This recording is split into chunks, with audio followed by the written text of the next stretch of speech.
เกิดเป็นแม่คนนะถ้าเกื้อหนุนจุนเจือลูกไม่ได้เนาะกะอยู่ซื่อๆบ่ใช่แม่นไปทำลายลูกเจ้าของเลือดเจ้าของยามได้เป็นดียามบ่มีให้วิพากษ์วิจารณ์ประจานลูกเต้าหังสันติมันสมควรบ่เป็นแม่คนนะคลอดเขาออกมาเป็นเลือดนะโชคดีขนาดใดมีลูกดีขนาดนั้นนะพินิจพิจารณาแดไอ้ประเภทแม่เขาบ่มีลูกบ่ได้เฮ็ดหยังให้เลยเขาก็ยังฮักเขาก็ยังห่วงเขาก็ยังตามร่างตามเซตลูกเขาอันนี้ยังบุญวาสนาคนทั้งโลกอิจฉาว่ามีลูกค่ำลูกขุนลูกพาเจริญรุ่งเรืองนะฮะแต่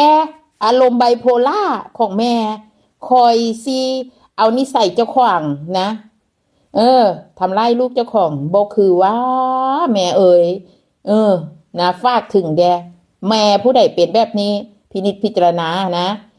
ตอนนี้ยังแข็งแรงปากเก่งเปล่าๆว่าบ่ได้อาศัยลูกแต่พยายามเท่าขึ้นมาเนาะเท่าขึ้นมาสิพ้นลูกผู้ที่เจ้าของทำร้ายบ่เนาะฝากไว้ให้คิดไอ้ลูกผู้ฮักนะยังได้อาศัยหรือยังเนาะไอ้ลูกผู้เจ้าของทำร้ายเคยดียามบ่ได้แล้วให้เจ้าดาเขานะพอเขาหมดใจบายตัดกรรมด้วยตัวเขาเท่าขึ้นมาลำบากเด้อแม่ประเภทนี้สิบอกไว้ก่อนฝากไว้ให้คิดดึงสติเด้อบุญหลายแล้วมีลูกหยิบยื่นให้เขาให้ทอใดก็ถือว่าบุญของเฮายังบุญหลายกว่าคนอื่นที่บ่เคยได้กับลูกเลยนะแม่เอ้ย